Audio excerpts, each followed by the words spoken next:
Hello प्यारे बच्चों, कैसे हैं आप सब? बहुत ही अच्छे होंगे। उम्मीद करता हूं कि आपकी तैयारी बहुत ही अच्छे से चल रही होगी और जितना मेहनत मैं कर रहा हूं उससे डबल मेहनत आप कर रहे हैं और डबल मेहनत करेंगे, रिजल्ट भी आपका डबल ही आएगा, है ना। और रिजल्ट जब डबल आएगा तो खुशी किसको मिलेगी? सबसे ज्यादा आपको मिलेगी, है ना। फिर आपके माँ बाप को और हमें मिलेगी खुशी, ठीक है जी। और जो आपसे जलते हैं उन्हें आप और जला दीजिए। चलिए, अब देखिए, आज जो हमारा कक्षा 11वीं वाले बच्चों के लिए है, जो कि सब्जेक्ट है माइक्रो इकोनॉमिक्स, ठीक है।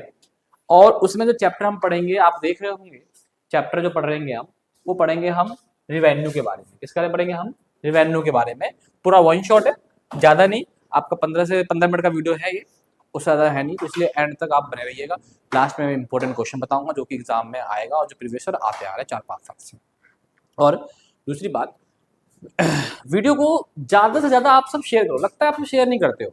आप शेयर करोगे, लाइक करोगे, कमेंट करोगे तो मोटिवेशन हमें मिलता है। हमें ये जो आप बिजनेस स्टडी के जो बच्चे होंगे उन्हें पता होगा कि मोटिवेशन दो प्रकार के होते हैं, एक मॉनेटरी और एक नॉन मॉनेटरी। तो हमें नॉन मॉनेटरी मिलना चाहिए मोटिवेशन। अगर आप सब्सक्राइब करते हैं या करवाते हैं, आप लाइक करवा रहे हैं, शेयर कर रहे हैं, तो हमें और वीडियो बनाने की क्या आएगी? हिम्मत आएगी कि हाँ भाई, जो काम कर रहे हैं हम इसमें और अच्छे तरीके से इंप्रूवमेंट करना है ना। चलिए स्टार्ट करते हैं। आज का टॉपिक हम लेते हैं रिवेन्यू। पूरा एक में खत्म कर देंगे, हम ज्यादा टाइम नहीं लेंगे। Concept of revenue. रिवेन्यू का मतलब देखिए क्या होता है कि जैसे कि अकाउंट्स के बच्चे को पता होगा, बाकी बच्चे देख लीजिए। जब हम कोई चीज सेल करते हैं और सेल करने से जो पैसा आता है उसी को आप रिवेन्यू कहते हैं। काम खत्म, है ना भाई। जो मनी रिसीव्ड होता है बाय सेल से, the revenue of a firm is its sale receipt. It is sale receipt या फिर money from the sale of the product, है ना भाई। जो मनी आ रहा है हमें प्रोडक्ट को सेल करने पा रहा है, वही हमारा रिवेन्यू हो जाएगा। संप्राप्ति हिंदी में बोलते हैं। तो प्रॉफिट क्या होगा? लाभ।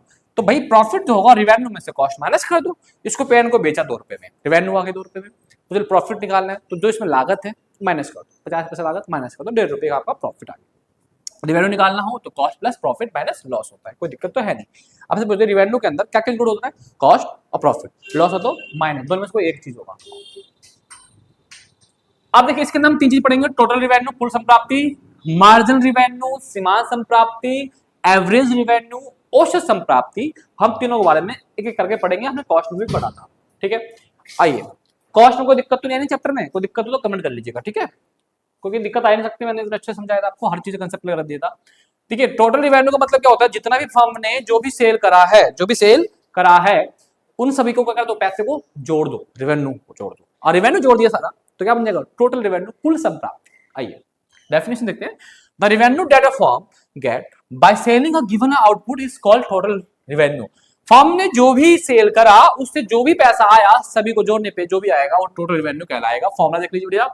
TR, total revenue equal to P multiply Q, price multiply quantity. Example देखो, क्वांटिटी कॉलम क्या है? 1 से 5 तक, प्राइस फिक्स है। इससे मल्टीप्लाई करो, टीआर निकल जाएगा। मल्टीप्लाई करो, टीआर निकल जाएगा। पी का मल्टीप्लाई क्यू से टीआर निकल जाएगा। पी का मतलब क्या होता है? प्राइस, कीमत। क्यू का मतलब होता है क्वांटिटी। अभी ये दो फॉर्मूले हम बाद में बताएंगे, ठीक है। अभी समझ लो टीआर इक्वल टू क्या होता है? P multiply Q. आगे देखो, अब आता है मार्जिनल रिवेन्यू। मार्जिनल का मतलब क्या होता है? सीमांत। हर चीज में बता रहा हूँ, मार्जिन का सीमांत, और ये एडिशनल होता है। रिवेन्यू है तो additional revenue in TR. Marginal revenue is the change in total revenue. भाई मार्जिनल रिवेन्यू जो होगा वो टोटल रिवेन्यू में जो चेंजेस लाएगा भाई। भाई देखो, अगर मान लो पहले टोटल रिवेन्यू था 10, अब कितना होगा? 20। कितने का मार्जिन हो गया? 10 का। 30 और कितने का हो गया? 10 का। ऐसे है फॉर्मूला है M R equal to TR minus TR minus 1। निकालते कैसे हैं? क्वांटिटी है, प्राइस है, टीआर तो हम निकाल लोगे आराम से मल्टीप्लाई करके। टीआर से एमआर कैसे निकाला? इसमें से माइनस है तो पहले ऐसे 10 लगा दो। इसमें से माइनस जाएगा, कितना बचेगा? 10। इसमें से माइनस जाएगा 10, इसमें से माइनस जाएगा 10, 50 में चला जाएगा 10। ये आपका एमआर निकल गया। तो एमआर निकलता कैसे है? TR minus TR. एक फॉर्मूला और होता है changes TR upon changes quantity. Changes का मतलब डेल्टा, डेल्टा मतलब क्या होता है? चेंजेस होता है, ठीक है। अब यहीं से मैंने अगर एमआर निकाल रहे हैं टीआर को माइनस करके, तो टीआर कैसे निकालेंगे? एमआर को प्लस करके, अपोजिट हो जाएगा ना। तो ये फॉर्मूला मैंने यहाँ बताया था, TR is equal to sigma MR. अब ये आता है एवरेज रिवेन्यू। एवरेज का मतलब हमेशा बता रहा हूं औसत, है ना। तो इसको शॉर्ट में एआर कहते हैं। Average revenue refer to revenue per unit of output. दिख रहा है ना सबको? कोई दिक्कत तो नहीं? देखो भाई, दिख रहा है सब बच्चे को? चलो, average revenue refer to revenue per unit of output. भाई एवरेज रिवेन्यू क्या होता है? पर यूनिट ऑफ आउटपुट रिवेन्यू। खत्म। तो औसत संप्राप्ति वो होता है जो प्रति इकाई संप्राप्ति होती है। फॉर्मूला क्या है, A R equal to T R upon Q, T R upon Q. ठीक है, टोटल रिवेन्यू को जब क्यू से डिवाइड कर देते हैं तो एवरेज रिवेन्यू निकल कर आ जाता है। Note number 1, when price is constant, price fix होगा तो एम आर और ए आर भी क्या होगा, कांस्टेंट होगा। यहां देखो क्या है, प्राइस क्या है, फिक्स है, एम आर भी फिक्स है, ए आर भी फिक्स है, कोई दिक्कत नहीं है। तो इसका मतलब एम आर ए आर का जो प्राइस का जो ग्राफ होगा, कर्व होगा, वो पैरेलल टू एक्स एक्सिस होगा, parallel to X axis. Note number 1 देखिए, यही था, व्हेन प्राइस इज कांस्टेंट तो ए आर एम आर भी कांस्टेंट होगा। इट इज परफेक्ट कंपटीशन, एक इसमें होता है परफेक्ट कंपटीशन होगा, बिकॉज प्राइस फर्म टेकर होती है, इसलिए जो कीमत स्थिर होता है, जब कीमत स्थिर होता है तो एम आर ए आर भी स्थिर होता है, क्योंकि इसमें कीमत स्वीकारक होते हैं और यह स्थिति पूर्ण प्रतियोगिता बाजार में होती है, पूर्ण प्रतियोगिता बाजार में होती है, क्योंकि पूर्ण प्रतियोगिता बाजार में ही फर्म जो होता है प्राइस टेकर होता है, चेंजेस नहीं लाता। आगे आइए, note number 2, when AR is not constant. अभी हमने पढ़ा था भाई एआर कांस्टेंट होगा, अब मान लो एआर कांस्टेंट ना हो तो क्या होगा भाई साहब, तो जब एआर कांस्टेंट किस मार्केट में नहीं होगा, परफेक्ट कंपटीशन के अलावा कोई और मार्केट में नहीं होगा। तो देखिए, तो ग्राफ छोड़िए, अपना टेबल देखिए, क्वांटिटी 1 2 3 4, प्राइस फिक्स है, नहीं है, घट रहा है बिल्कुल, टीआर प्राइस को मल्टीप्लाई करके क्वांटिटी से टीआर निकल जाएगा, एमआर माइनस करके निकल जाएगा।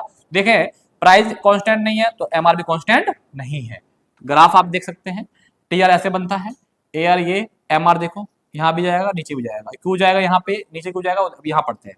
नोट नंबर 3 बताएगा, कैन एमआर बी जीरो, क्या एमआर जीरो हो सकता है, बिल्कुल हो सकता है, या नेगेटिव हो सकता है, बिल्कुल हो सकता है, जीरो हो सकता है और नेगेटिव हो सकता है। कब होगा देखो, yes, when price is decline MR negative, जब प्राइस डिक्लाइन होगा तो एमआर भी एक स्थिति ऐसा आएगा जहां पे क्या होने लगेगा, नेगेटिव, बताऊंगा दिन आगे देखो।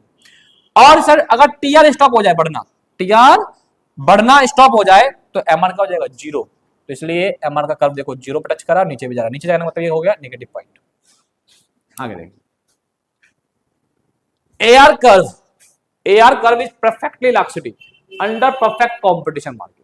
पूर्ण प्रतियोगिता बाजार में एयर का जो कर्व होता है परफेक्टली इलास्टिक होता है, ईडी इनफ्लाइट होता है, because of firm under the price taker. भाई इस तरह के मार्केट में फर्म क्या होती है, प्राइस टेकर होती है। आगे आए, अब यहां देखो क्वांटिटी है, पहले ये सब छोड़ो, क्वांटिटी टीआर एमआर देख रहे हो, टीआर क्या हो रहा है, यहां नहीं बढ़ रहा, एमआर जीरो। इसके बाद जैसे ही टीआर क्या हो गया, बढ़ना रुक गया, एमआर क्या हो गया, नेगेटिव हो गया। ये चीज मैंने पीछे बताया था। अब देखो टॉपिक क्या था, मैंने देख लो, relationship TR MR AR, question भी करवाया था मैंने। तो मान लो टीआर एमआर में रिलेशनशिप आ जाए, एआर टीआर में आ जाए, एमआर एआर में आ जाए, तो कैसे करेंगे, उसके लिए पहले टेबल बना लीजिएगा। टेबल का तरीका बता रहा हूँ, क्वांटिटी रख लीजिएगा 1 से 7 तक, 8 से 7 तक तुम्हारी मर्जी है। टीआर को बढ़ते रहिए, बढ़ाता रहिए, एक जगह 2 जगह क्या कर दीजिए कांस्टेंट, उसके बाद टीआर को घटाना चालू कर दीजिए। पहले बढ़ाएंगे फिर स्टॉप करेंगे कांस्टेंट, फिर घटाना चालू कर देंगे। जब टीआर बन गया, टीआर से एमआर निकाल लोगे माइनस कर करके, फिर एआर टीआर से निकल जाएगा डिवाइड क्वांटिटी से करके, फिर रिलेशनशिप ढूंढेंगे। अगर मैं टीआर एमआर में बात करूं, टीआर एमआर में देखो पहले क्वांटिटी में दोनों क्या है, सेम है, वही लिखा मैंने। फिर टीआर क्या हो रहा है, बढ़ रहा है, एमआर क्या हो रहा है, घट रहा है, वही लिखा मैंने। टीआर कांस्टेंट हो गया, एमआर जीरो हो गया, वही लिखा मैंने। टीआर क्या हो गया, डिक्रीज, एमआर क्या हो गया, नेगेटिव, खत्म। इसी प्रकार एआर और टीआर में आपको रिलेशनशिप देखना होमवर्क है, एमआर एआर में रिलेशनशिप देखना है आपका होमवर्क है। रिलेशनशिप कमेंट में डाल दीजिएगा, कोई दिक्कत नहीं है। पीडीएफ है वो आपको VS2 एजुकेशनल ऐप जो प्ले स्टोर से डाउनलोड करेंगे, वहां से आपको पीडीएफ भी मिल जाएगा, और पीडीएफ भी बनाइए। कोई दिक्कत हो किसी भी तरीके का, कोई भी सब्जेक्ट से संबंधित, आप मुझे जरूर एक बार कमेंट करें, ठीक है। आपके कमेंट को हम इग्नोर नहीं करेंगे, क्योंकि हम आपके लिए काम कर रहे हैं, आप हमारी फैमिली हो। अगर हम फैमिली के लिए नहीं काम करेंगे, हम किसके लिए काम करेंगे, है ना। तो पहले फैमिली फर्स्ट, प्रायोरिटी आपकी फैमिली, और मेहनत करिए, रिजल्ट लाइए, और रिजल्ट अच्छा आया तो खुशी सबसे पहले आपको मिलेगी और आपके माँ बाप को, फिर हमें भी मिलेगी। तो इसीलिए आपके रिजल्ट से हम सब जुड़े हुए हैं, खुशी मिलेगी। तो मेहनत करें, सच्चे मन से करें और रिजल्ट लाए, ताकि हमें खुशी मिले, ठीक है। इस प्रकार से आपका चैप्टर कंप्लीट हो गया है। और आपको एक चीज बता दूं, आप सब ना वीडियो को अगर लाइक, सब्सक्राइब और शेयर कर देंगे तो बहुत ही खुशी मिलेगी हमें, क्योंकि आपके शेयर्स और लाइक और सब्सक्राइब करने से क्या होता है, हमें एक मोटिवेशन मिलता है। मोटिवेशन 2 प्रकार के होते हैं, बिजनेस में पढ़ा होगा, मॉनेटरी, नॉन मॉनेटरी। तो हमें नॉन मॉनेटरी मिल जाएगा। तो जब आप सब ये सब काम करेंगे तो हमें और वीडियो बनाने का मन करेगा। और हिम्मत आएगी, इंप्रूवमेंट करेंगे चीजों में, है ना। तो इसीलिए आप सब वीडियो को शेयर जरूर करें, ताकि कुछ ऐसे बच्चे हैं जो ट्यूशन नहीं पढ़ते हैं तो उन्हें भी चीजें मिल जाए और उनका भी सिलेक्शन हो जाए या फिर उनका रिजल्ट अच्छा आ जाए। बस यही आपको करना है, ठीक है। और बाकी कुछ भी डाउट हो पूछ लीजिएगा। अब देखो क्या होता है ना, ये क्वेश्चन है न्यूमेरिकल्स जो मैंने बोला था कि आपको बताऊंगा, इस टाइप का क्वेश्चन आ सकता है, ठीक है। एक तो ये आता है और एक आता है मिसिंग वैल्यू। मिसिंग वैल्यू में क्या होगा, इसका वैल्यू दे देगा, इसका वैल्यू दे देगा, इस पर 2 नहीं देगा, इस पर 3 नहीं देगा, ऐसे करके। तो मिसिंग वैल्यू जब भी कर पाओगे जब आप ये सिंपल क्वेश्चन कर पाओगे। देखो क्वांटिटी दिया हुआ 1 से 8 तक, प्राइस मैंने बना दिया।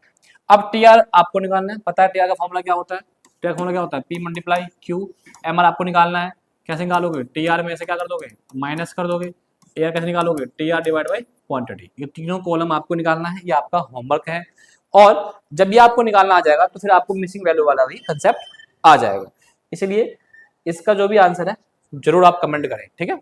कमेंट करेंगे तभी तो पता चलेगा ना आप पढ़ रहे हो क्या कर रहे हो, है ना। कोई गलत होगा तो हम अभी बता देंगे, ठीक है जी। ओके, तो आप सब इसे कमेंट जरूर करिएगा, ठीक है।